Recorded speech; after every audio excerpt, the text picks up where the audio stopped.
लेकिन उसे अपनी सिस्टर जिना का कॉल आता है, जो उसे याद दिलाती है कि आज उसे जिना के स्कूल में पेरेंट्स टीचर मीटिंग के लिए आना है। जिन्वू अब जल्दी से स्कूल पहुंच जाता है और उसे देख जिना हैरान हो जाती है, क्योंकि वो पहले से काफी अलग लग रहा था। उसने नए कपड़े पहने थे और स्टाइलिश हेयर कट भी करवाया था। स्कूल की लड़कियां जिन्वू को देख उस पे लट्टू होने लगती हैं और इस बात पे जिना जिन्वू को चिढ़ाती भी है। मीटिंग के दौरान जिना की टीचर उसकी तारीफ करती है, क्योंकि वो बहुत होशियार स्टूडेंट है। इसके बाद टीचर पूछती है कि अगर जिना को भी अवेकनिंग होती है तो क्या जिन्वू उसे हंटर बनने देगा, जिस पर जिन्वू साफ मना कर देता है, क्योंकि हंटर वाले काम में बहुत खतरा होता है। ये सुन टीचर खुश होती है और उसे जिना की फ्रेंड सोंगयी के बारे में बताती है, जो कि हंटर बनने की जिद पर अड़ी हुई है। बाद में जिन्वू सोंगयी से जाके मिलता है, जिसे अब जाके पता चलता है कि जिन्वू जिना का ब्रदर है। जिन्वू सोंगयी को समझाने आता है, लेकिन वो कहती है कि वो हंटर वाला काम कभी नहीं छोड़ेगी। ये सुन जिन्वू अब उसे अपने साथ चलने को कहता है। दूसरी तरफ हम हुआंग डोंगसू को देखते हैं, जो कि अमेरिका से यहाँ कोरिया आ गया था। डोंगसू एक एस रैंक का हंटर है, हंटर एसोसिएशन का मैनेजर। जिनचुल उसे लेने जाता है। जिनचुल को पता था कि डोंगसू यहाँ क्या करने आया है। डोंगसू यहाँ पर अपने भाई की डेथ का बदला लेने आया था, जिसके लिए वो जिन्वू और जिन्हो को ढूंढेगा और उन्हें मार देगा। डोंगसू जिनचुल को सीधा धमकी भी देता है कि किसी में हिम्मत है तो उसे रोक के दिखाए। हंटर गिल्ड के हेडक्वार्टर्स में हम चोई और गनही को देखते हैं। चोई ने जेजू आइलैंड पर अपनी तीसरी रेड करवाई थी और रेड के दौरान उन्हें पता चला कि वहाँ जो एंट मॉन्स्टर है उन्हें पंख आने शुरू हो गए हैं। अगर वो उड़ना सीख गए तो बहुत खतरे की बात होगी, क्योंकि फिर वो आइलैंड छोड़कर कहीं भी जा सकते हैं। इसके बाद हम एक सी रैंक के गेट को देखते हैं, जहाँ जिन्वू सोंगयी को लेकर आता है। जिन्वू ने मिस्टर आन से इस गेट में जाने की परमिशन ले ली थी। जिन्वू को लग रहा था कि जब सोंगयी गेट के अंदर खतरनाक मॉन्स्टर को देखेगी तो खुद ही हंटर बनने का ख्याल छोड़ देगी, लेकिन सोंगयी को लग रहा था कि जिन्वू उसे यहाँ पर ट्रेनिंग करवाने के लिए लाया है। ये गेट असल में नए हंटर्स की प्रैक्टिस के लिए ही था। यहाँ पर किम नाम का एक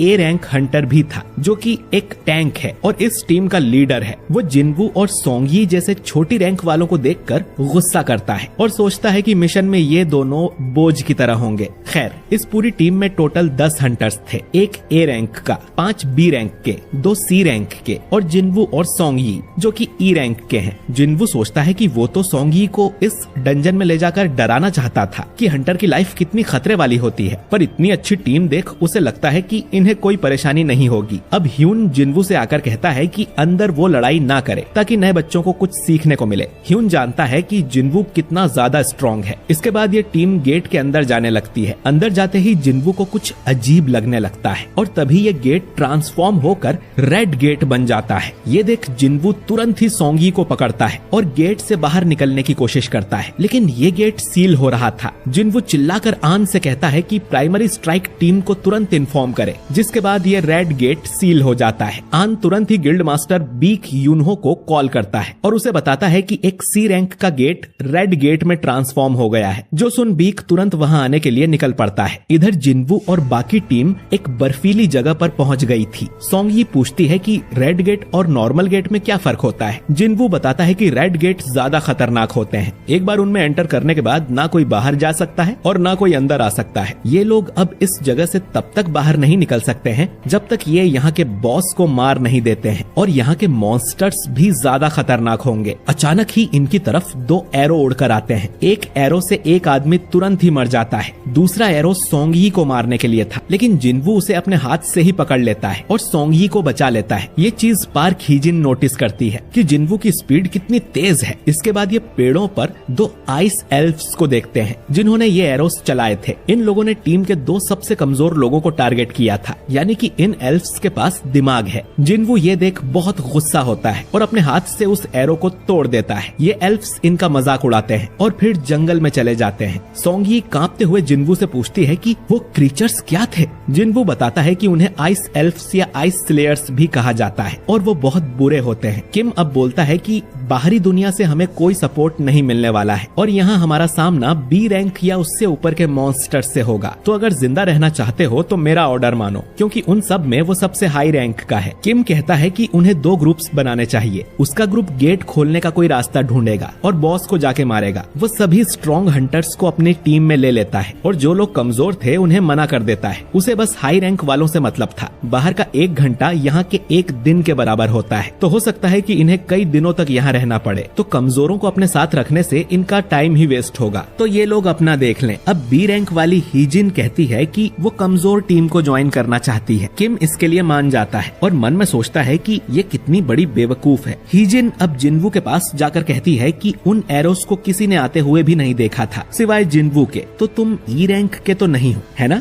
जिनवू कुछ नहीं बोलता और हीजिन मन में सोचती है कि ये जरूर ए या उससे ऊपर की रैंक का होगा। किम अब अपनी टीम को लेकर चला जाता है और जिनवू अपनी टीम के साथ दूसरी तरफ जाने लगता है। किम की टीम पेड़ों पर बने पंजों के निशान देखती है जो कि किसी भालू के पंजे थे। किम सोचता है कि जिनवू की टीम तो जरूर जल्दी मर जाएगी। फिर उसे याद आता है कि वो तो सिर्फ ई रैंक का है, फिर भी वो उनका लीडर लग रहा था। तभी जंगल में से 3 भालू निकल कर आते हैं और इन पे अटैक कर देते हैं, पर किम आराम से एक भालू को मार देता है और बाकियों से भी लड़ने लगता है। दूसरी तरफ जिनवू की टीम भी भालू के पंजे नोटिस करती है। हीजिन कहती है कि ये इलाका भालुओं का है, हमें यहाँ से वापस चलना चाहिए, लेकिन जिनवू कहता है कि हमें इसी इलाके में रहना चाहिए। अगर ये भालू का इलाका है तो यहाँ वो आइस एल्फ्स नहीं होंगे जो कि इंटेलिजेंट हैं, तो उनसे लड़ने से तो अच्छा है हम भालू से लड़ लें। भालू से ज्यादा खतरा तो जिनवू को ठंड से लग रहा था। वो अपनी इन्वेंट्री में हाथ डाल के उसमें से 4 कोट्स निकाल लेता है ताकि इन्हें ठंड न लगे। सब लोग पूछने लगते हैं कि उसने ये जादू कैसे किया। सोंगी भी पूछती है कि आखिर तुम हो कौन? जिनवू सोंगी से कहता है कि उसकी वजह से वो इस झमेले में पड़ गई है, तो उसे सुरक्षित रखना जिनवू की जिम्मेदारी है। बदले में उन सबको अपना मुंह बंद रखना है, कोई उससे किसी तरह का सवाल नहीं करेगा। तभी एक आइस बियर इनकी तरफ आता है जिससे लड़ने को जिनवू तैयार था। इधर बीक भी गेट के पास आ गया था। आन उसे बताता है कि टीम के साथ ई रैंक का जिनवू भी अंदर गया है और शायद उसे री अवेकनिंग हुई है क्योंकि वो पहले से कहीं ज्यादा पावरफुल हो गया है। ये सुन बीक चौंक जाता है। तभी डोंगसू भी यहाँ पहुँच जाता है। वो यहाँ जिनवू को मारने आया था, लेकिन जिनवू तो अब रेड गेट के अंदर फंस गया है जिसे डोंगसू भी नहीं तोड़ सकता। जिनचुल मन में कहता है कि तुम किस्मत वाले हो जिनवू, जो डोंगसू के हाथों से बच गए। इधर जिनवू ने अकेले ही कई सारे आइस बियर्स को मार दिया था और फिर उन्हीं को पकाकर उसकी टीम खाने लगती है। इन्हें अब उतना खतरा भी नहीं है क्योंकि इलाके के लगभग सारे भालू जिनवू मार चुका था। हो सकता है कि गुफाओं में कुछ भालू बचे हों। खैर, जिनवू इनसे कहकर गया था कि खाने के बाद उसे एक्सरसाइज करनी है, लेकिन इधर जिनवू भालुओं की गुफा के सामने खड़ा था जिसमें से कई सारे भालू बाहर निकलते हैं। इनसे लड़ने के लिए अब जिनवू अपनी शैडो आर्मी को समन करता है जो जाकर ज्यादातर भालुओं को मार देते हैं। आखिर में झुंड का लीडर बाहर आता है जिसका शैडो आर्मी कुछ बिगाड़ नहीं पा रही थी, तो उसे मारने जिनवू अपने सेनापति इग्रिस को भेजता है। इग्रिस जाकर उस बड़े से भालू को आराम से मार देता है और जिनवू को पता चलता है कि इग्रिस तो उससे भी स्ट्रॉन्ग है। पिछली बार अगर वो तलवार से ही लड़ रहा होता तो जरूर जिनवू को मार देता। इधर हम दूसरे ग्रुप को देखते हैं जिनमें सभी को आइस एल्फ्स ने मार दिया था। सिर्फ किम ही जिंदा बचा था जो कि इन भयानक एल्फ्स को देखकर डर के भाग जाता है। आखिर में हम एल्फ्स के लीडर को देखते हैं। तक हमने देखा कि जिनवू डंजन के सारे भालू मार देता है। इसके बाद वो अराइज बोलता है जिससे इन भालुओं की लाशों में से उनकी शैडोज निकलती हैं और अब से ये भालू भी जिनवू की शैडो आर्मी में शामिल हो गए थे। रेड गेट को खुले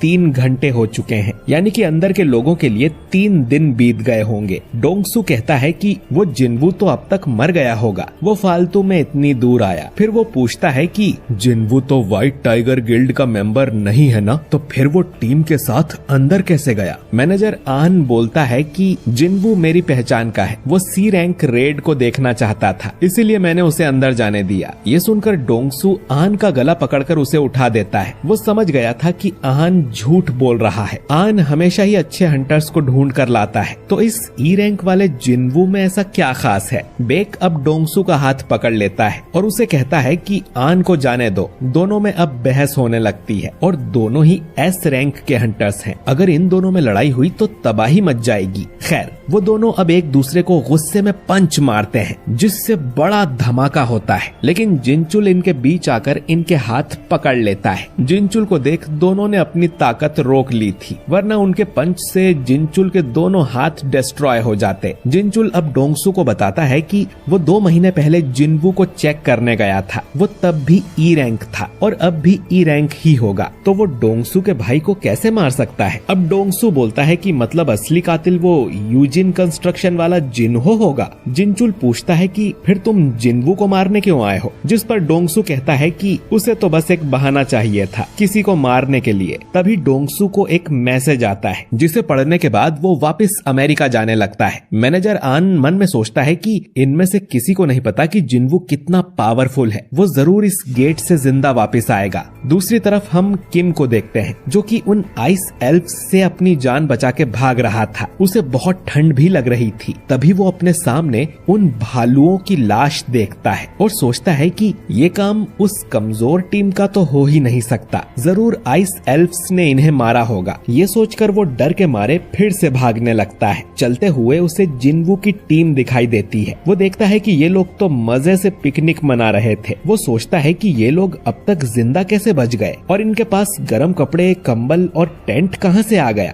ये देख अब किम को बहुत गुस्सा आता है। वो चिल्लाते हुए इनसे कहता है कि तुम्हारे पास ये कहां से आया? अगर ये सामान मेरी टीम के पास होता तो वो लोग भी जिंदा बच जाते। बताओ ये सामान किसने छुपा के रखा था? अब किम को समझ आया कि हीजिन उसकी टीम छोड़कर इस कमजोर टीम में क्यों चली गई थी। वो अब अपनी तलवार निकालकर इन तीनों को मारने इनकी तरफ आता है, जबकि वो जानता था कि इन सब के पीछे जरूर उस जिन्वू का हाथ है। अब किम इनका कुछ कर पाता उससे पहले ही जिन्वू यहाँ आ जाता है और उसके सिर पे एक टपली मारता है, जिससे किम लुढ़कता हुआ बहुत दूर जाके गिरता है। जिन्वू अब कहता है कि सामने आओ, तुम्हारा ऑरा इतना स्ट्रॉन्ग है कि गायब होने के बाद भी वो उन्हें नोटिस कर पा रहा है। असल में आइस एल्फ्स का लीडर अपनी सेना के साथ यहाँ आ गया था, जिसका नाम बारका है। ये जिन्वू से बातें करने लगता है और जिन्वू भी उसकी बात का जवाब देता है। लेकिन अजीब बात ये थी कि ये एल्फ्स कोई और ही भाषा बोल रहे थे और इनकी बातें सिर्फ जिन्वू ही समझ पा रहा था। जिन्वू भी सोचता है कि शायद सिस्टम की वजह से वो इनकी लैंग्वेज समझ पा रहा है। बारका अब कहता है कि मेरे दोस्त से मिलो जिसने तुम लोगों पर तीर चलाए थे। इसने बताया कि इंसानों के बीच एक बहुत स्ट्रॉन्ग आदमी मौजूद है और वो जिन्वू से फाइट करना चाहता है।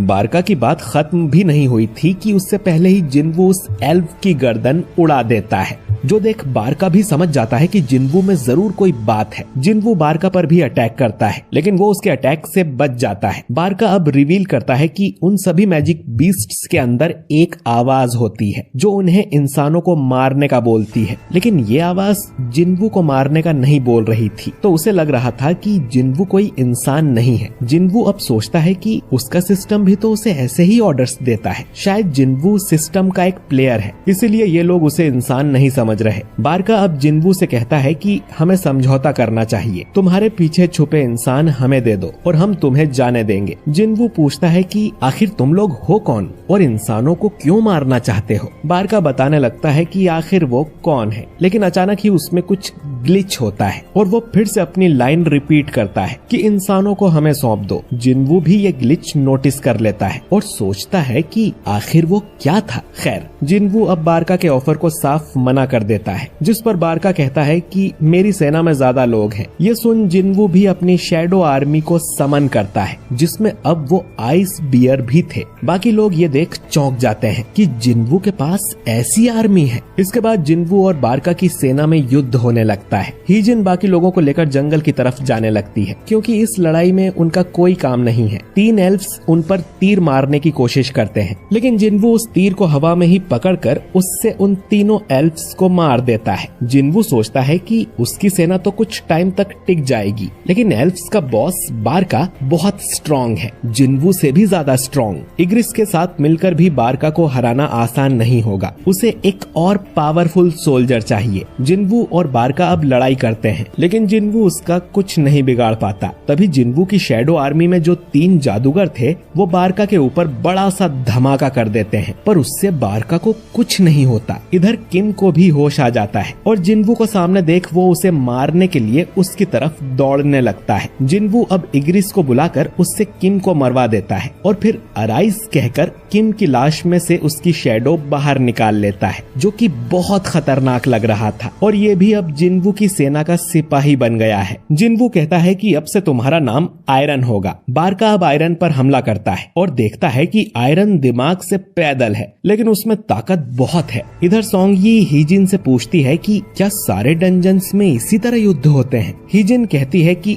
बिल्कुल नहीं, वो तो पहली बार ऐसी लड़ाई देख रही है। खैर, इधर जिन्वू आयरन और और इग्रिस तीनों मिलकर बारका से लड़ने लगते हैं। बारका तीनों को ही अच्छी फाइट दे रहा था। जिन्वू उसके अंदर एक चाकू घुसा देता है, लेकिन बारका को ज्यादा चोट नहीं आती और वो कहता है कि मुझे हल्के में समझना बंद करो। जिन्वू कहता है कि तुम सच में काफी स्ट्रॉन्ग हो, लेकिन तुम्हारी सेना कहाँ गई? बारका देखता है कि उसकी पूरी सेना को जिन्वू की शैडो आर्मी ने मार दिया था। बारका अब गुस्से में जिन्वू की तरफ आता है। जिन्वू अपना डैगर उसकी तरफ फेंकता है और फिर अपनी टेलीकिनेसिस की पावर से बारका को पीछे से मारने की सोचता है, लेकिन बारका अपना चाकू सामने कर देता है जिससे वो टूट जाता है। इसके बाद आयरन बारका को पीछे से पकड़ लेता है और जादूगर फिर से उस पर बड़ा धमाका करते हैं, लेकिन बारका को कुछ नहीं होता। वो आयरन के टुकड़े कर देता है और कहता है कि मैं तुम सबको मार डालूंगा, लेकिन तभी जिन्वू स्टेल्थ का यूज कर उसके पास आ गया था। वो उसके अंदर अपना चाकू घुसा देता है। इसके बाद वो आयरन को फिर से समन करता है और आयरन अपना बड़ा सा हथौड़ा बारका के मुंह पर मार देता है, जिससे आखिरकार बारका का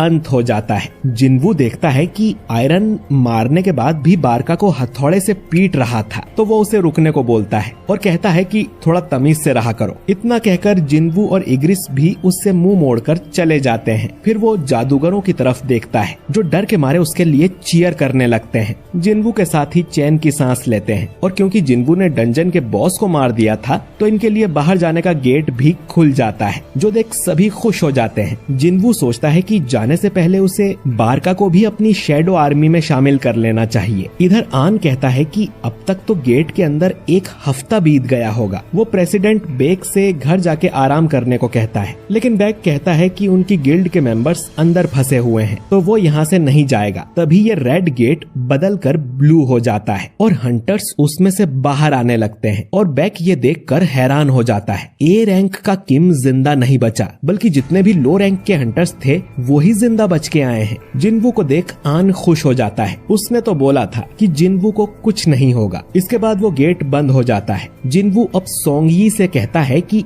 चलो तुम्हें घर छोड़ देता हूँ। बेक जिन्वू को रोकते हुए कहता है कि मुझे तुमसे कुछ सवाल पूछने हैं, लेकिन जिन्वू कहता है कि उसका मूड नहीं है, वो थक गया है। ये सुन बेक गुस्सा हो जाता है कि ये लड़का उसका ऑर्डर कैसे नहीं मान रहा। वो उसके कंधे पर हाथ रखकर कहता है कि उसकी गिल्ड के 6 मेंबर्स मर चुके हैं, तो वो जानना चाहता है कि अंदर ऐसा क्या हुआ। जिन्वू अब कहता है कि आपके बाकी मेंबर्स की जान मैंने ही बचाई है, तो आपको मुझे शुक्रिया कहना चाहिए। ये सुन बेक अब जिन्वू को छोड़ देता है और उससे माफी मांगता है। जिन्वू सोंगयी को लेकर यहाँ से निकल जाता है। हीजिन बेक को बताती है कि डंजन के बॉस को हराने के बाद से ही उसका मूड कुछ ठीक नहीं है। आन कहता है कि वो थक गया होगा, इसका मतलब ये नहीं कि वो बुरा आदमी है। बेक समझ गया था कि जिन्वू में कुछ तो बात है और वो आन को काम पे लगा देता है कि कुछ भी करके जिन्वू को हमारी गिल्ड में भर्ती करो। इधर जिन्वू सोंगयी को उसके घर छोड़ देता है। सोंगयी जिन्वू को आज के लिए शुक्रिया करती है और कहती है कि अगली बार किसी डंजन में जाना हो तो वो तैयार है। जिन्वू का मूड इसीलिए खराब था क्योंकि वो बारका को अपनी शैडो आर्मी में शामिल नहीं कर पाया है। जिन्वू अभी उस लेवल पर नहीं है।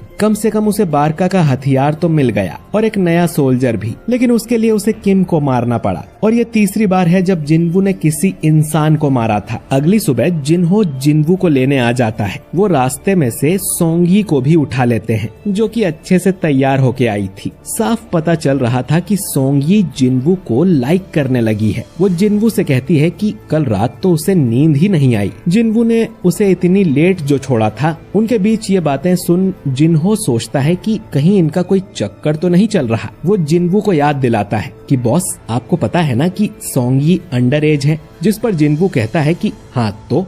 अब ये सुन जिन्हो चुपचाप गाड़ी चलाने लगता है और ये एपिसोड यहीं पर एंड हो जाता है। हम जिन्वू और जिन्हो को एक डंजन के अंदर देखते हैं जहां जिन्वू अपनी शैडो आर्मी से ही इस डंजन के सारे मॉन्स्टर्स मरवा देता है। जिन्हो ने पहली बार ये शैडो आर्मी देखी थी और वो जिन्वू से पूछता है कि ये क्या है। जिन्वू कहता है कि बता पाना थोड़ा मुश्किल है, ऐसा समझ लो कि ये मेरी स्किल का एक हिस्सा है। इसके बाद जिन्वू शैडो आर्मी को माना स्टोन कलेक्ट करने के काम पर भी लगा देता है जो देख जिन्हो निराश हो जाता है, क्योंकि एक यही काम तो उसके पास बचा था और अब वो भी उसे करने को नहीं मिल रहा। खैर, इनकी डील के मुताबिक इन्होंने पूरी 19 डंजन रेड कंप्लीट कर ली थी और सेलिब्रेट करने ये एक रेस्टोरेंट में जाते हैं। अब जिन्हो को बस रिटन एग्जाम में पास होना है और फिर उसे गिल्ड मास्टर का लाइसेंस मिल जाएगा। वो जिन्वू से पूछता है कि अब वो क्या करेगा। जिन्वू कहता है कि कुछ दिनों के लिए उसे बाहर जाना है। जिन्हो को अब थोड़ी चढ़ गई थी। वो बोलता है कि उसका एक बड़ा भाई है, लेकिन उनकी आपस में बिल्कुल नहीं बनती। वहीं दूसरी तरफ जिन्वू ने न सिर्फ उसकी जान बचाई बल्कि उसकी मदद भी की, तो वो सोचता है कि काश जिन्वू उसका बड़ा भाई होता। ये सुन अब जिन्वू बोलता है कि ठीक है, आज से तुम मेरे छोटे भाई हुए। जो सुन जिन्हो बहुत खुश होता है। दूसरी तरफ अमेरिका में हम एक डंजन को देखते हैं जिसमें एक हंटर अपनी जान बचा के भाग रहा था, क्योंकि इस डंजन में उन्हें कोई मॉन्स्टर नहीं बल्कि एक हट्टा कट्टा इंसान मिला था। ये आदमी बोलता है कि डरो मत, मैं इंसान हूँ, मुझे घर जाना है। इसके बाद इस आदमी को जेल में बंद कर दिया जाता है, क्योंकि इन्हें शक था कि ये कोई मॉन्स्टर है जिसने इंसान का रूप लिया हुआ है। इस आदमी का कहना था कि ये 10 साल से एक डंजन में फंसा हुआ था और अब जाकर बाहर निकला है। इस आदमी का नाम है संगिल हुआन, लेकिन क्योंकि ये इंग्लिश नहीं बल्कि कोरियन बोलता था, इसलिए इससे पूछताछ करने के लिए डोंगसू को यहाँ बुलाया गया है। दूसरी तरफ जिन्वू जिना को बताता है कि वो कुछ दिनों के लिए बाहर जा रहा है। जिना को लगता है कि वो अपनी गर्लफ्रेंड से मिलने जा रहा होगा, लेकिन जिन्वू कहता है कि ऐसा नहीं है। असल में जिन्वू डीमन किंग के कैसल में जा रहा था, क्योंकि ये वाला मिशन पूरा करने पर उसे एलिक्सर ऑफ लाइफ मिलेगा, जो कि दुनिया की किसी भी बीमारी को ठीक कर सकता है। तो जिन्वू उसका इस्तेमाल करके अपनी मदर को ठीक कर लेगा। अब कैसल में एंटर करते ही सिस्टम जिन्वू को एक क्वेस्ट देता है, जो था कि उसे 10,000 डीमंस को मारना होगा और जिन्वू उनसे लड़ने के लिए तैयार था। इधर जिन्हो अपने फादर से रिक्वेस्ट करता है कि उनकी जो नई गिल्ड खुलने वाली है उसका हेड वो बड़े भाई की जगह जिन्हो को बना दे। उसके फादर इसके लिए मान जाते हैं, लेकिन उनकी एक शर्त थी, जिन्वू को हमारी गिल्ड में भर्ती कर लो। अगर ऐसा हुआ तो जिन्हो को कंपनी का हेड बना देंगे। इधर जिन्वू कुछ डीमंस को मार देता है और उसे ये भी पता चलता है कि यहाँ वो जो डीमंस मार रहा है इन्हें वो अपनी शैडो आर्मी में शामिल नहीं कर सकता। खैर, उसे बहुत दूर जाना था, तो वो अपनी शैडो आर्मी में उस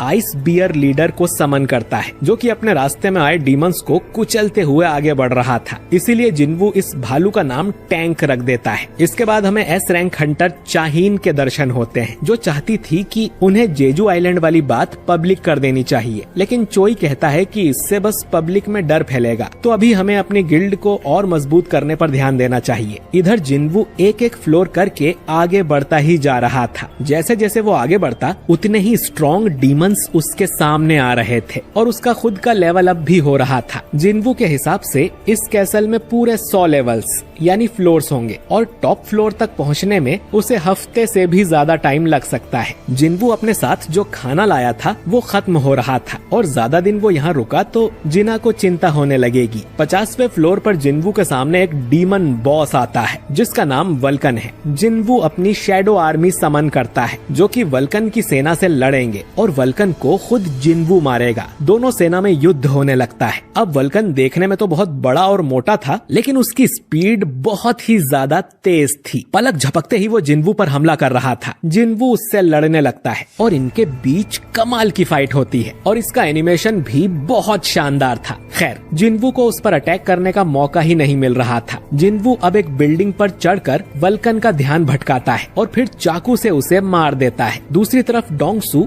इलहुआन से पूछताछ करने अमेरिका आ गया था। इलहुआन उससे पूछता है कि पिछले 10 सालों में इंसानों को गेट्स और मैजिक बीस्ट्स के बारे में कितना पता चला है, और ये सब तो कुछ भी नहीं है। असली तबाही तो अब आने वाली है और मेरा काम उसी तबाही को रोकने का है। डोंगसू को ये भी पता चलता है कि इस आदमी की एक वाइफ और 2 बच्चे भी हैं और इसके बेटे का नाम था सांग जिनवू। जी हाँ दोस्तों, ये आदमी कोई और नहीं बल्कि जिनवू का फादर है, जो 10 साल पहले लापता हो गया था। डोंगसू अब ये जानकर इलहुआन से कहता है कि तुम्हारा बेटा तो मर चुका है। जो सुन इलहुआन गुस्सा हो जाता है और फिर इस बिल्डिंग में एक बड़ा सा धमाका होता है जिससे पूरी बिल्डिंग ही गिर जाती है और हम देखते हैं कि इलहुआन ने डोंगसू की बुरी तरह से धुलाई कर दी थी। डोंगसू एस रैंक का हंटर होके भी इतनी बुरी तरह से पिट गया था, तो सोचो कि इलहुआन कितना ज्यादा स्ट्रॉन्ग होगा। इधर जिन्वू 75वें फ्लोर तक आ गया था, लेकिन उसका खाना खत्म हो गया था तो उसे वापस घर जाना होगा। अब सिर्फ 25 फ्लोर ही बचे थे। इतने डीमंस को हराने की वजह से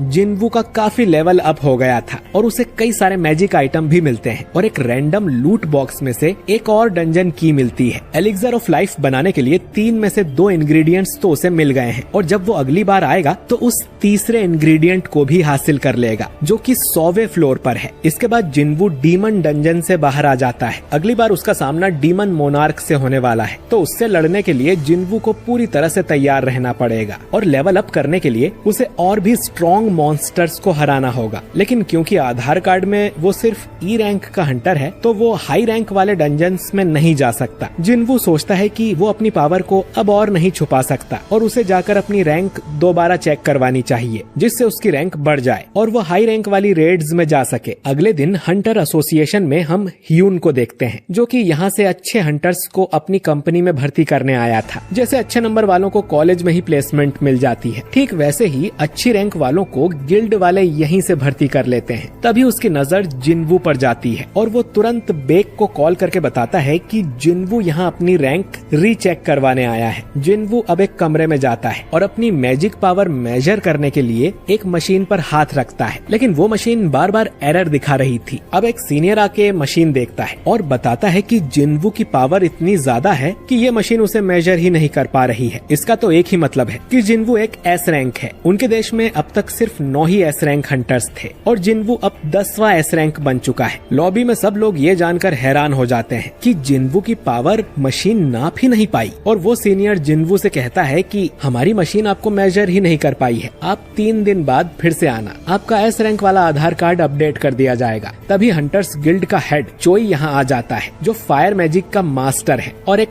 एस रैंक हंटर है। ये जिनवू का ऑरा देखते ही समझ जाता है कि वो कितना स्ट्रॉन्ग है। वो जिनवू को नमस्ते बोलता है और पूछता है कि उसने कौन सी गिल्ड में जाने का फैसला किया है, क्या हम बैठकर बात कर सकते हैं। लेकिन जिनवू ये बोलकर यहाँ से निकल जाता है कि छुट्टा नहीं है भाई, आगे बढ़ो। जो देख चोई को यकीन नहीं होता क्योंकि इस दुनिया में एस रैंक हंटर्स सेलिब्रिटी से कम नहीं होते और जिनवू ने तो चोई को पूछा भी नहीं। तभी बेक भी भागते हुए यहाँ आता है और उसे देख चोई समझ जाता है कि ये भी जिनवू को भर्ती करने आया है। जिनवू अपनी मदर से मिलने हॉस्पिटल जाता है और प्रॉमिस करता है कि वो जल्द ही उन्हें ठीक कर देगा। बाहर निकलते ही उसे जिनचुल मिलता है जो बताता है कि हंटर एसोसिएशन के चेयरमैन गोगन ही उससे मिलना चाहते हैं। गन ही इस देश के पहले एस रैंक हंटर थे और 80 साल के होने के बाद भी वो जिनवू जितने पावरफुल हैं। गन ही जिनवू को एस रैंक मिलने पर बधाई देते हैं और जिनवू को सीधा हंटर एसोसिएशन में जॉब ऑफर करते हैं। दोस्तों, जो 5 प्राइवेट गिल्ड्स हैं वो हंटर एसोसिएशन के अंडर ही आते हैं। मानो कि गिल्ड प्राइवेट कॉलेज है और एसोसिएशन सरकारी यूनिवर्सिटी। जिनवू को सीधा सरकारी नौकरी मिली थी जिससे उसकी लाइफ सेट हो जाएगी और तगड़ा दहेज भी मिलेगा। लेकिन सरकारी नौकरी में ज्यादा काम करना होता नहीं है। जिनवू तो लेवल अप करने के लिए हाई रैंक डंजन्स में जाना और मॉन्स्टर्स को मारना चाहता है, इसीलिए वो गन ही के ऑफर को मना कर देता है और गन ही उसके फैसले की इज्जत करते हुए उसे जाने देता है। इधर डोंगसू हॉस्पिटल में पड़ा हुआ था। उसका चीफ आकर पूछता है कि वो इलहुआन कोई मैजिक बीस्ट था क्या,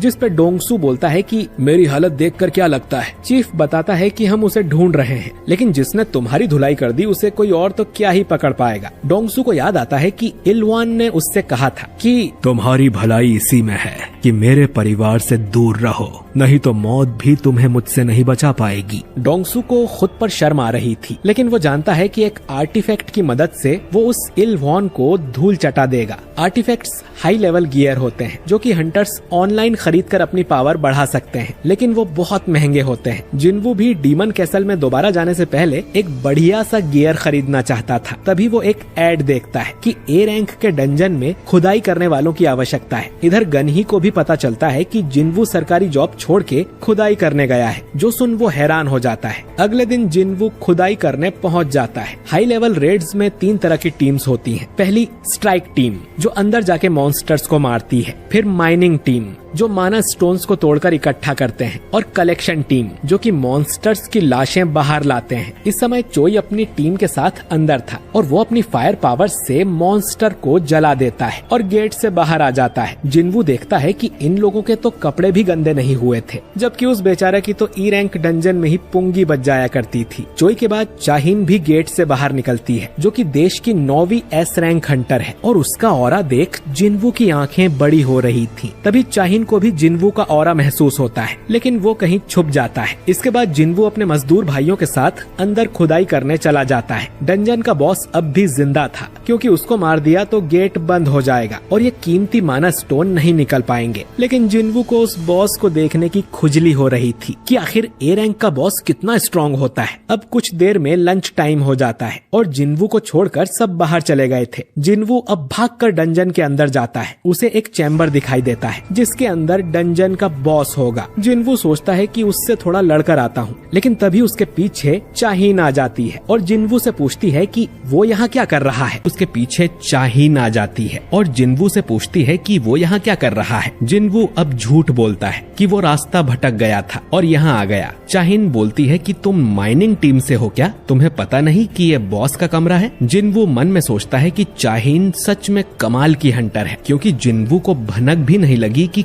कब वो उसके पीछे आ गई। जिन्वू ने अपने हथियार को गायब कर दिया था और चाहीन सोचती है कि उसे वहम हुआ था क्या? इसके हाथ में तो अभी एक हथियार था। चाहीन जिन्वू को यहाँ से बाहर निकलने को बोलती है, क्योंकि अगर उसने बॉस को भड़का दिया तो पूरी माइनिंग टीम पर खतरा आ जाएगा। जिन्वू यहाँ से जाने लगता है। अब जैसे ही वो चाहीन के पास से गुजरता है तो चाहीन को कुछ महसूस होता है और वो जिन्वू को रोक कर उसका शरीर सूंघने लगती है और बोलती है कि तुम में से तो बदबू नहीं आ रही, तुम सच में हंटर ही हो ना? इसके बाद वो आईडी कार्ड पर जिन्वू का नाम और रैंक देखती है और कहती है कि तुम जा सकते हो। दोस्तों, असल में चाहीन की नोज बहुत सेंसिटिव है और उसे हंटर्स और मॉन्स्टर्स में से बहुत ज्यादा बदबू आती है, इसीलिए वो हमेशा अपनी नाक पर रुमाल रखती है। लेकिन जिन्वू पहला ऐसा हंटर था जिसमें से उसे बदबू नहीं आ रही थी, बल्कि खुशबू आ रही थी। जिन्वू अब माइनिंग टीम के पास चला जाता है, जो कहते हैं कि तुमने चाहीन से बात की, तुम तो बड़े किस्मत वाले हो। वो लंच टाइम में डंजन में आती रहती है बॉस पर नजर रखने के लिए कि कहीं वो बाहर निकल के सभी मजदूरों को मार ना दे,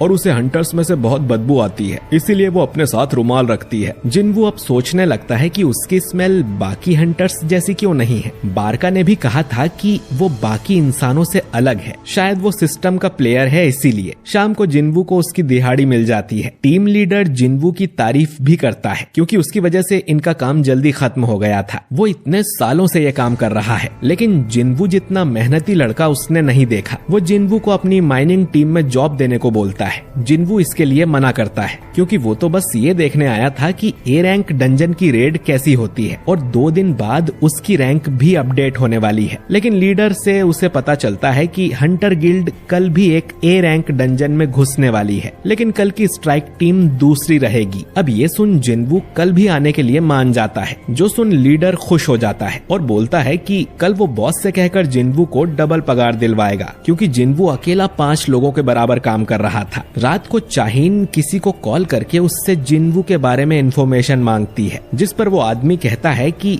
मिस्टर चोई ने भी कल यही पूछा था, लेकिन जिन्वू के बारे में सारी इंफॉर्मेशन एसोसिएशन ने सील कर दी है। इतने लो रैंक वाले हंटर के लिए कभी ऐसा नहीं हुआ था। जिन्वू में जरूर कुछ खास है। चाहीन अब सोचती है कि वो इतने सारे हंटर्स से मिली है, लेकिन ये पहली बार है जब उसे किसी हंटर में से इतनी अच्छी खुशबू आई हो। अगले दिन भी जिन्वू मजदूरी करने जाता है और उसे देख माइनिंग टीम के लोग काफी खुश होते हैं। इन्हें देख जिन्वू को अपनी पुरानी टीम की याद आने लगती है। सबसे पहले ये लोग एक सी रैंक के डंजन में खुदाई करते हैं और जिन्वू की वजह से ये काम भी जल्दी हो जाता है। लंच के बाद उन्हें ए रैंक डंजन में जाना था। लीडर फिर से जिन्वू को जॉब का ऑफर देता है कि वो उसे 5 गुना ज्यादा पगार देगा, लेकिन जिन्वू मना कर देता है। तभी इनके पास कैप्टन सॉन कीहून आता है, जो कि आज की अटैक टीम का लीडर है। उसे एक आदमी चाहिए था जो कि उनका सामान उठा सके, क्योंकि उसका कूली आज काम पे नहीं आया है। माइनिंग टीम में सभी लोग छोटी रैंक के हैं, तो ए रैंक के डंजन में लड़ाई के समय जाने में उन्हें डर लग रहा था, भले ही उन्हें ज्यादा पैसे क्यों न मिले।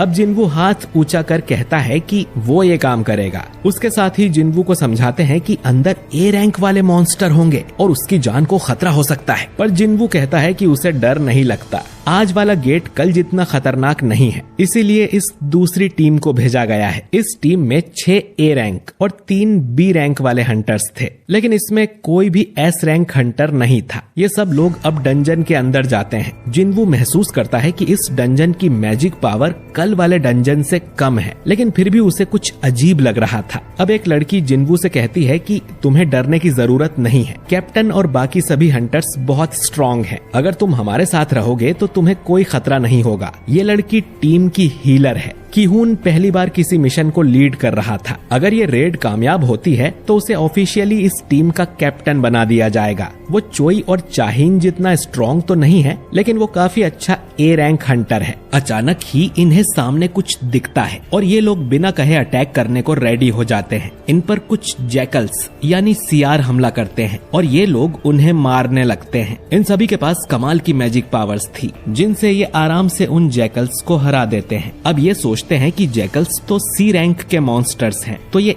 A रैंक के डंजन में क्या कर रहे हैं, क्योंकि यहाँ इनके शिकार लायक कुछ भी नहीं है, तो इन्हें तो मर जाना चाहिए था। जिन्वू को अब इनके गले पर पट्टा बंधा हुआ दिखता है, यानी कि इन्हें किसी ने पाला था। तभी इनके सामने कुछ मॉन्स्टर आते हैं जिनका नाम हाई ऑर्क्स है। इन्हें देख सब डर जाते हैं, क्योंकि ये इंटेलिजेंट मॉन्स्टर होते हैं। ये ऑर्क्स अब हंटर पे हमला करने लगते हैं और इनकी पावर बहुत ज्यादा थी। ये ऑर्क्स सीधा ही कमजोर हीलर्स को निशाना बनाते हैं। जादूगर उनसे लड़ते हैं, लेकिन उनके जादू का ऑर्क्स पर असर नहीं हो रहा था। एक लड़की अपने जादू से इन्हें बांधने की कोशिश करती है, लेकिन ये काफी स्ट्रॉन्ग थे तो आराम से छूट जाते हैं। एक जादूगर अपने फायर सोल्जर्स को समन करता है और उन्हें लड़ने को बोलता है। बाकी हंटर भी इन ऑर्क्स से लड़ने की कोशिश कर रहे थे, लेकिन वो इनके सामने कमजोर थे। ये लोग नंबर में भी ऑर्क्स के मुकाबले कम थे। A रैंक को इनसे लड़ने में दिक्कत हो रही थी, तो B रैंक तो इनके सामने टिकेंगे ही नहीं। एक ऑर्क अब एक B रैंक वाले हंटर का हाथ काट देता है। ली नाम की हंटर अपने मैजिक से उस ऑर्क को पकड़ लेती है और हीलर उस हंटर के हाथ को वापस से ठीक कर देती है, लेकिन तभी उसके पीछे एक बड़ा सा ऑर्क आता है और हीलर समझ जाती है कि उसकी मौत पक्की है। लेकिन तभी अचानक उस ऑर्क का गला दबने लगता है और उसकी मौत हो जाती है। हीलर को समझ ही नहीं आता कि ये कैसे हुआ।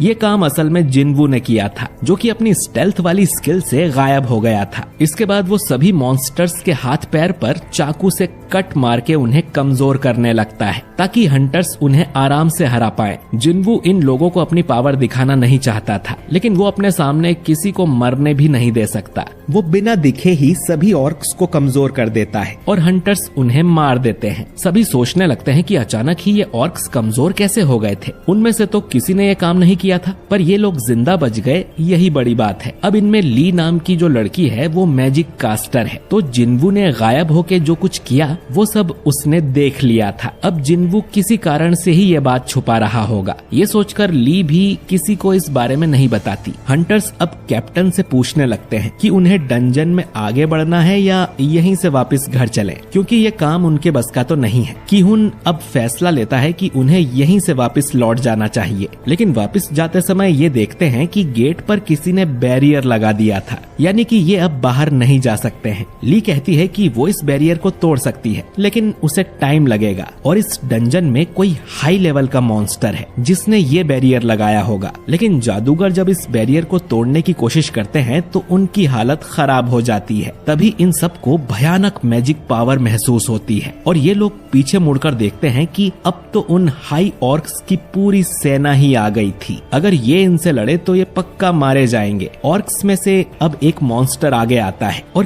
किहुन भी उसके पास जाता है। ये ऑर्क अपनी भाषा में इन्हें कुछ कहता है जो कि किसी को समझ नहीं आता। इसके बाद इस ऑर्क को इसका बॉस पजेस कर लेता है और बोलता है कि इंसानों, मेरा नाम करगलगन है और मैं तुमसे मिलना चाहता हूँ। ये बैरियर इसी ने लगाया था, क्योंकि ये इस ट्राइब का महान जादूगर है और इस डंजन में उससे ज्यादा स्ट्रॉन्ग और कोई नहीं है। तो इनके पास दो रास्ते हैं, या तो अभी करगलगन की सेना के हाथों मारे जाएं, या तो उससे मिलने उसके महल में जाएं। किहुन कहता है कि वो उससे मिलना चाहते हैं। किहुन अब जिन्वू से कहता है कि हम जैसे ही बॉस को देखेंगे उस पर अटैक कर देंगे। उसका ध्यान भटकाने से ये बैरियर हट जाना चाहिए, तब तुम यहाँ से बाहर चले जाना और S रैंक वाली टीम को जाके सब बता देना। जिन्वू कहता है कि इसमें तो तुम सब मारे जाओगे, जिस पर किहुन बोलता है कि उनका मिशन यहाँ के बॉस को मार के गेट बंद करने का है, यहाँ से जिंदा जाने का नहीं। हीलर अब जिन्वू को अपनी एक डायरी देती है और कहती है कि ये मेरी फैमिली तक पहुँचा देना, हमें अपना मिशन पूरा करना ही होगा, लेकिन तुम यहाँ से जिंदा जा सकते हो। जिन्वू सोचता है कि ऐसी ही सिचुएशन डबल डंजन में हुई थी, लेकिन वहाँ उसके साथ ही जिन्वू को बलि का बकरा बना के भाग गए थे। पर यहाँ सब उल्टा है, ये लोग खुद मरने जा रहे हैं ताकि जिन्वू यहाँ से भाग सके। जिन्वू उसकी डायरी रख लेता है। इधर बाहर हम चाहिन को देखते हैं जो कि जिन्वू से मिलने आई थी। उसे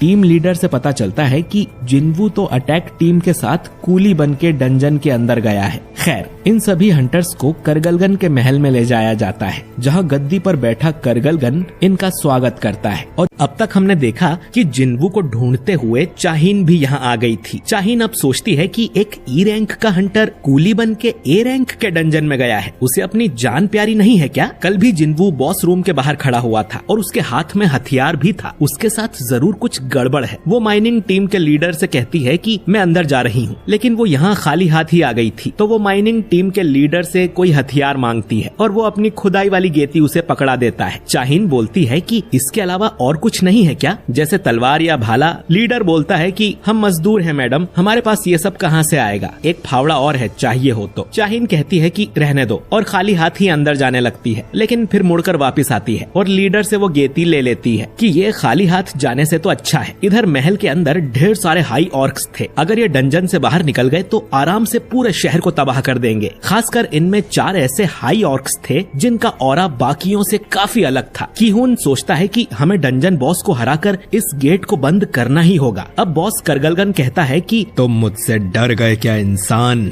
ऐसा कहकर वो अपना मास्क हटाता है और फिर हंटर्स को उसमें से खतरनाक मैजिक पावर महसूस होती है। उसके मुकाबले तो ये हंटर्स 3rd क्लास जादूगर भी नहीं थे। कीहून पूछता है कि तुम हमें यहाँ पर क्यों लेकर आए हो, जिस पर करगलगन कहता है कि तुम सब बस एंटरटेनमेंट हो, मैं तुम सभी को एक एक करके तड़पा तड़पा के मारूंगा और खाऊंगा, जिससे मेरी सेना का भी टाइम पास होगा। कीहून सोचता है कि हम इनके लिए बस टाइम पास हैं। तभी बॉस की नजर जिन्वू पर जाती है और वो सोचता है कि इन इंसानों के बीच में ये कौन आ गया है। कीहून अब अपनी टीम से चिल्लाकर कहता है कि हमला करो, लेकिन उसकी टीम के लोग इतने डर गए थे कि कोई भी आगे नहीं आता। कीहून अकेला ही बॉस की तरफ भागता है, लेकिन बॉस के सामने एक शील्ड थी जिस पर कीहून खरोच भी नहीं मार पाता। इसके बाद बॉस ग्रेविटेशनल मैजिक का यूज करता है और कीहून को ऊपर उठाकर जमीन में घुसेड़ देता है और किसी रबर की बॉल की तरह उसे बार बार ऊपर नीचे पटकने लगता है। अब अचानक ही जिन्वू कीहून को कैच करता है और कहता है कि ये डंजन खाली करना आप हंटर्स का काम है, मैं इसमें दखल नहीं दे सकता, लेकिन अब पूरी टीम ही खतरे में है, तो क्या मैं इन सभी मॉन्स्टर्स को मार सकता हूँ? इतना कह के वो एक ऑर्क को अपने मैजिक से हवा में उड़ा देता है। कीहून बोलता है कि प्लीज इन्हें मार दो, क्योंकि हमसे तो कुछ होगा नहीं। बॉस कहता है कि ज्यादा उड़ो मत, तुम इतने भी स्ट्रॉन्ग नहीं हो। जिन्वू बोलता है कि सही कहा, तुमसे ज्यादा स्ट्रॉन्ग बॉस का सामना अब तक मैंने नहीं किया है, हम दोनों में फर्क सिर्फ इतना है कि मैं तुम्हें हरा दूंगा। इतना कहकर जिन्वू अपनी शैडो आर्मी को समन कर लेता है, जो देख सब हैरान थे। इधर डंजन के बाहर जिनचुल भी आ जाता है। वो देखने आया था कि जिन्वू यहाँ पर मजदूरी क्यों कर रहा है, वो भी 2 दिनों तक। वो लीडर से पूछता है कि हंटर जिन्वू कहाँ पर है। अब ये सुन एक मजदूर कहता है कि मैं जानता था उस लड़के में कुछ गड़बड़ है, उसने मुझे इतने डरावने तरीके से देखा था जैसे कि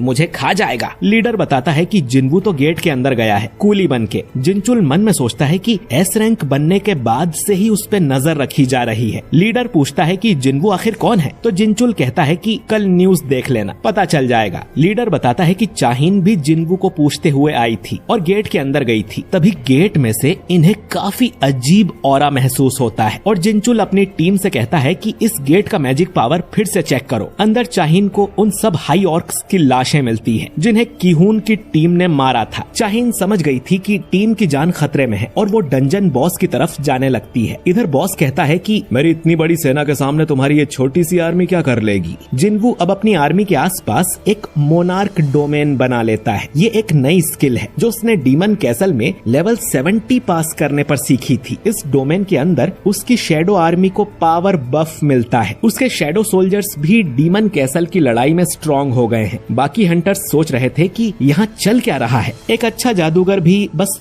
2 सोल्जर्स को समन कर सकता है, इतनी ज्यादा पावर एक इंसान में कैसे हो सकती है। अब बॉस की सेना शैडो आर्मी पर अटैक करती है, लेकिन जिन्वू की आर्मी ज्यादा स्ट्रॉन्ग थी। आयरन और इग्रिस तो अकेले ही 10-10 मॉन्स्टर्स को मार रहे थे और और जिनवू खुद भी इन्हें गाजर मूली की तरह काट देता है। हंटर टीम सोचती है कि ये तो चाहीन जितना स्ट्रॉन्ग है, ये कूली का काम क्यों कर रहा था। बॉस अब फायर ड्रैगन वाला मैजिक कर जिनवू के कुछ सोल्जर्स जला देता है और कहता है कि तुम्हारे सोल्जर्स बस कठपुतली हैं। जिनवू कहता है कि वो अपनी शैडो आर्मी को जितनी बार चाहे उतनी बार फिर से जिंदा कर सकता है। बॉस अब एक बड़ी सी शील्ड जिनवू को दे मारता है, लेकिन वो उससे बच जाता है। फिर बॉस ग्रेविटेशनल मैजिक का यूज कर इन पे पत्थर की बारिश कर देता है और कहता है कि फिर मैं तुम्हारी शैडो आर्मी को तब तक मारता रहूंगा जब तक तुम्हारी मैजिक पावर खत्म ना हो जाए। वो फिर से फायर वाला मैजिक करता है और शैडो आर्मी को जला देता है। किहुन की टीम तो बस इधर उधर भागती फिर रही थी। जिनवू समझ गया था कि अपनी मैजिक पावर का यूज कर बॉस जिनवू को उससे दूर रखने की कोशिश कर रहा है। इधर जिनचुल को पता चलता है कि इस डंजन की मैजिक पावर एस रैंक के बहुत ही करीब है। जिनचुल कहता है कि मास्टर ऑफ हंटर्स को कांटेक्ट करो, हमें अटैक टीम की हेल्प करने अंदर जाना होगा। इधर नंबर में बॉस की सेना ज्यादा थी और शैडो आर्मी पर भारी पड़ रही थी। जिनवू की मैजिक पावर जल्द ही खाली हो जाएगी और वो अकेला ही बचेगा। जिनवू अब अपनी इन्वेंट्री में से एक माना बॉटल निकाल के अपनी मैजिक पावर बढ़ा लेता है और फिर अराइज कहकर मरे हुए मॉन्स्टर्स को भी अपनी शैडो आर्मी में भर्ती कर लेता है। जिनवू कहता है कि वो जल्द ही डंजन बॉस को भी अपनी शैडो आर्मी में शामिल कर लेगा और उसे अपना कटप्पा बना लेगा। ये सुनकर बॉस की भी थोड़ी फट जाती है और वो सोचता है कि कहीं ये वो तो नहीं बाहुबली, लेकिन इसमें भी कुछ ग्लिच होता है और हमें पूरी बात सुनने को नहीं मिलती। बॉस आगे कहता है कि अगर ये सच में वो है तो मैं यहाँ क्या कर रहा हूँ। जब से मैंने आंखें खोली है मुझे सिर्फ एक ही कमांड सुनाई देती है, इंसानों को मारो, और वो इसी का पालन करेगा। बॉस अब अपने 4 सेनापति को भी हमला करने का ऑर्डर देता है। इधर चोई को पता चलता है कि जिस गेट में किहुन अपनी टीम लेके गया था वो तो एस रैंक के बराबर है और अगर उसके मॉन्स्टर्स गेट से बाहर निकल आए तो जेजू आइलैंड वाला कांड फिर से हो जाएगा। लेकिन इनके पास अब भी टाइम है गेट के अंदर जाके सभी मॉन्स्टर्स को मारने का। अगर कुछ गड़बड़ हुई तो इन्हें व्हाइट टाइगर गिल्ड और फील्ड गिल्ड को भी मदद के लिए बुलाना पड़ेगा। इधर बॉस के सेनापति आयरन टैंक और इग्रिस से लड़ रहे थे और वो लोग आराम से इनकी बैंड बजा देते हैं। हंटर भी इनकी मदद करने का सोचते हैं तो बॉस उन्हें अपने जादू से घायल कर देता है और कहता है कि बच्चों बड़ों की लड़ाई से दूर रहो। बॉस अब खुद लड़ने नीचे आता है और जिनवू पर अपने जहर वाले जादू से अटैक करता है, लेकिन जहर और कर्स वाले जादू का जिनवू पर कोई असर ही नहीं होता। वो अब अपने 2 जादूगरों को बुलाकर एक बड़ा सा आग का गोला बॉस की तरफ फेंकता है जो कि उसकी शील्ड को तोड़ता हुआ सीधा उसके मुंह पे जाके लगता है। चाहीन आके देखती है कि यहाँ ये चल क्या रहा है। हंटर्स की टीम तो किहुन को हील करने में लगी हुई थी। बॉस अब अपने जादू से बहुत बड़ा हो जाता है और जिनवू को कुचलने की कोशिश करता है, लेकिन जिनवू तुरंत ही वहाँ से हट जाता है और बोलता है कि मुझे जायंट्स पसंद नहीं है। बॉस अपने आग वाले जादू से अटैक करता है जिसमें शैडो आर्मी के साथ अपनी सेना भी जला देता है, लेकिन जिनवू को तो खरोच भी नहीं आती और वो अपना डैगर बॉस की आंख में घुसा देता है। बॉस एक जादूगर है तो अपनी सेना के बिना वो कमजोर है और एक लड़ाई वाला हंटर आराम से जादूगर को हरा सकता है। बॉस फिर से जिनवू पर आग से हमला करता है पर जिनवू बच जाता है। उसके डैगर वाले हमले से बॉस को ज्यादा चोट नहीं आई थी तो वो एक बड़ी सी चेन से बॉस को बांध देता है और नीचे गिरा देता है। अब तक जिनचुल भी यहाँ आ चुका था। वो चाहीन से कहता है कि वो यहाँ अटैक टीम की मदद करने आया था, पर अब जिनवू को देख लगता है कि उन्हें आने की जरूरत ही नहीं थी। चाहीन समझ जाती है कि जिनवू जरूर कोई टॉप टियर फाइटर है जिसे जिनचुल भी जानता है। वो पूछती है कि आखिर ये हैंडसम नौजवान बाहुबली है कौन। जिनचुल कहता है कि मुझे भी ज्यादा नहीं पता। खैर, जिनवू ने बॉस के 4 सेनापति भी अपनी शैडो आर्मी में शामिल कर लिए थे। बॉस चिल्लाता है, कुछ भी हो जाए मैं झुकेगा नहीं साला। करगलगन नाम सुन के चोमू समझा क्या? फायर है मैं। लेकिन फिर बॉस अपने ही सेनापति के हाथों मारा जाता है। खैर, अब जिनवू करगलगन की बॉडी पे हाथ रख के कहता है कि अराइज, और उसकी शैडो को भी अपनी आर्मी में शामिल कर लेता है। शैडो बनने के बाद करगलगन काफी विनम्र हो गया था। अब सिस्टम इसका नाम रखने को बोलता है तो जिनवू इसके लंबे दांतों को देख इसका नाम रखता है टस्क बाबा। और सिस्टम ने टस्क को इलाइट नाइट रैंक दी हुई थी जो कि जिनवू ने पहले कभी नहीं देखी। ए रैंक के डंजन बॉस की शैडो तो कमाल की है और ढेर सारे हाई ऑर्क्स भी अब उसकी शैडो आर्मी का हिस्सा बन गए हैं, जिससे जिनवू और भी ज्यादा स्ट्रॉन्ग हो गया है। जिनचुल और बाकी लोग अब जिनवू के पास आते हैं हैं जिन्हें उसने नोटिस भी नहीं किया था। हंटर टीम उससे ढेर सारे सवाल करने लगती है, लेकिन जिनचुल कहता है कि जिन्वू एसोसिएशन का टॉप सीक्रेट है, तो आज यहाँ जो कुछ भी हुआ हम इसके बारे में बाहर किसी को नहीं बताएंगे। जिन्वू ने एस रैंक जितनी पावर दिखा के आप सबको बचाया है, तो उनसे बिना सवाल किए उन्हें यहाँ से जाने दो। किहुन कहता है कि तुम्हारी वजह से आज हम सब जिंदा हैं और सभी उसका शुक्रिया करते हैं। जिन्वू अब उस हीलर को उसकी डायरी वापस लौटा देता है और फिर जिनचुल जिन्वू को यहाँ से बाहर ले जाने लगता है। चाहीन से जादूगर पूछती है कि आप ये कुदाली लेके क्यों घूम रही हो, जिस पर चाहीन शर्मा जाती है कि अब उस बाहुबली को लगेगा कि मैं पागल हूँ। जादूगर पूछती है कि कौन बाहुबली, तो चाहीन बोलती है कि कुछ नहीं। किहुन अब ये सारी बातें चोई को बता देता है और चोई उससे पूछता है कि मुझमें और जिन्वू में ज्यादा स्ट्रॉन्ग कौन होगा। किहुन पूछता है कि क्या एक ए रैंक हंटर को आप अकेले हरा सकते हो बिना किसी सपोर्ट के। चोई कहता है कि नहीं, शायद उसका नाम फालतू में ही अल्टीमेट हंटर रखा है। खैर, किहुन भी अब चाहता था कि चोई जिन्वू को उनकी गिल्ड में भर्ती कर ले। खैर, अगले दिन जिन्वू जिन्हो से मिलने जाता है और जिन्हो उसे बताने लगता है कि उसके बाप ने क्या शर्त रखी है। इसी समय हम एक नए कैरेक्टर ली मिनसुंग को देखते हैं और ये एपिसोड यहीं पर एंड हो